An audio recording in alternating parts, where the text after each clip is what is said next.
আজও জনগণের গণতান্ত্রিক রাজনৈতিক অধিকার এখনো সম্পূর্ণভাবে প্রতিষ্ঠিত হয়নি।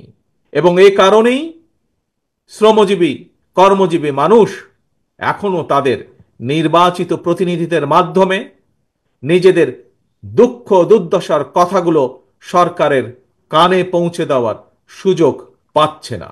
দেশে এখন প্রতিনিয়ত সংস্কার নিয়ে শোরগোল চলছে, কিন্তু সংস্কারের যে এই এত কর্মযজ্ঞ চলছে, এই কর্মযজ্ঞে দেশের শ্রমজীবী মানুষের কণ্ঠস্বর কোথায়?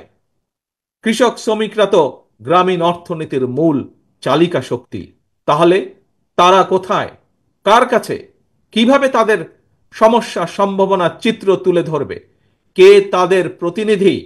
রাজনৈতিক দলের প্রতিনিধি হিসাবে আমরা মনে করি প্রান্তিক জনগোষ্ঠীর দুঃখ দুর্দশার সমস্যা সম্ভাবনার কথাগুলো যাতে রাষ্ট্র এবং সরকারের কানে পৌঁছে, এই জন্যই জনগণের প্রত্যক্ষ ভোটে নির্বাচিত জনপ্রতিনিধি, নির্বাচিত জাতীয় সংসদ এবং নির্বাচিত সরকার প্রয়োজন।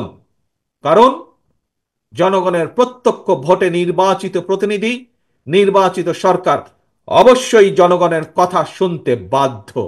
রাষ্ট্র রাজনীতির গুণগত পরিবর্তনের জন্য যেমন সংস্কার প্রয়োজন, একইভাবে জনগণের রাজনৈতিক ক্ষমতা নিশ্চিত করার জন্য, জনগণের ভোটের অধিকার প্রতিষ্ঠার জন্য প্রয়োজন নির্বাচন।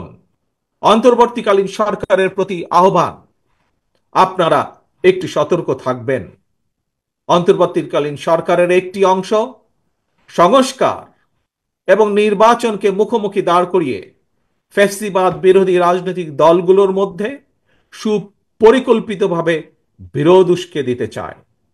গণতান্ত্রিক আমি জনগণের মনে এ ধরনের বিশ্বাস জন্ম দিতে শুরু করেছে। তাদের কাছে আমাদের আহ্বান, স্বল্প মেয়াদী এবং দীর্ঘমেয়াদী সংস্কার প্রস্তাবনা প্রণয়ন করুন।